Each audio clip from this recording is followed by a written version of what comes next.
حضرت علی رضی اللہ تعالیٰ عنہ کے بہترین قول۔ نمبر 1، جو آدمی غفلت میں رہتا ہے وہ جہالت میں پڑا رہتا ہے، اور جو جہالت میں پڑا رہتا ہے وہ بیکار رہتا ہے۔ نمبر 2، جو آدمی لوگوں کے حالات دیکھ کر عبرت پذیر نہیں ہوتا، اللہ تعالیٰ اس کے حالات سے اور لوگوں کو عبرت دلاتا ہے۔ نمبر 3، قریبی رشتہ داروں کی عداوت بچھوؤں کے ڈسنے سے زیادہ درد پہنچاتی ہے۔ نمبر 4، جو آدمی دوسرے لوگوں کے عیب کی تلاش میں رہتا ہے، اللہ تعالیٰ اس کے عیب ظاہر کر دیتا ہے۔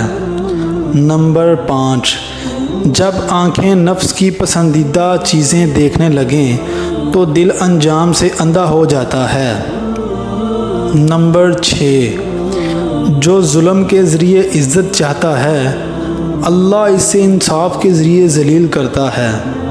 نمبر 7، کبھی اپنی زبان سے کسی کے عیب بیان نہ کرو، کیونکہ عیب تم میں بھی ہیں اور زبان لوگوں کی بھی ہے۔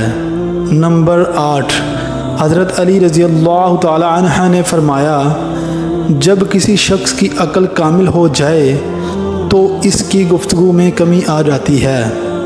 نمبر 9، حضرت علی رضی اللہ تعالی عنہ نے فرمایا، صبر کی 2 صورتیں ہیں، جو ناپسند ہو اسے برداشت کرنا اور جو پسند ہو اس کا انتظار کرنا۔ نمبر 10، حضرت علی رضی اللہ تعالی عنہ نے فرمایا، اچھے لوگوں کا تمہاری زندگی میں آنا تمہاری قسمت ہوتی ہے اور انہیں سنبھال کر رکھنا تمہارا ہنر۔ نمبر 11، حضرت علی رضی اللہ تعالی عنہ نے فرمایا، ذلت اٹھانے سے بہتر ہے کہ تکلیف اٹھاؤ۔ نمبر 12، حضرت علی رضی اللہ تعالی عنہ نے فرمایا، اگر کوئی تم سے جلتا ہے تو بجائے غصہ ہوئے ان کی جلن کی قدر کرو، کیونکہ یہی وہ لوگ ہیں جو تمہیں خود سے بہتر سمجھتے ہیں۔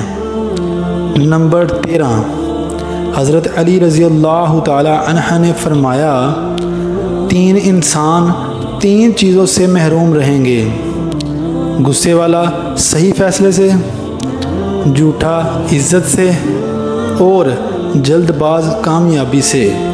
نمبر 14، حضرت علی رضی اللہ تعالی عنہ نے فرمایا، ان لوگوں کو کھونے سے ڈرو جن کے نزدیک دوستی کے رشتے خون کے رشتوں سے زیادہ عزیز ہیں۔ نمبر 15، حضرت علی رضی اللہ تعالی عنہ نے فرمایا، زبان سے نکلے ہوئے الفاظ جسم کو نہیں بلکہ روح کو زخمی کرتے ہیں۔ نمبر 16، حضرت علی رضی اللہ تعالی عنہ نے فرمایا، زندگی کے 3 اصول بنا لو، اس سے ضرور معافی مانگو جس سے تم چاہتے ہو، اسے کبھی مت چھوڑو جو تمہیں چاہتا ہے، اس سے کبھی کچھ نہ چھپاؤ جو تم پر اعتبار کرے۔ نمبر 17، جاہل کے سامنے عقل کی بات مت کرو، کیونکہ پہلے وہ بحث کرے گا اور پھر اپنی ہار دیکھ کر دشمن بن جائے گا۔ نمبر 18، حضرت امام رضی اللہ تعالی عنہ نے فرمایا، بہت سے انسان ایسے ہیں جنہیں زبان نے موت کے گھاٹ اتارا ہے۔ نمبر 19، حضرت علی رضی اللہ تعالی عنہ نے فرمایا، اپنے بہترین وقت کو نماز میں وقف کرو، کیونکہ تمہارے سب کام تمہاری نماز کے بعد قبول ہوں گے۔ نمبر 20، نماز کی فکر اپنے اوپر فرض کر لو، خدا کی قسم دنیا کی فکر سے آزاد ہو جاؤ گے اور کامیابی تمہارے قدم چومے گی۔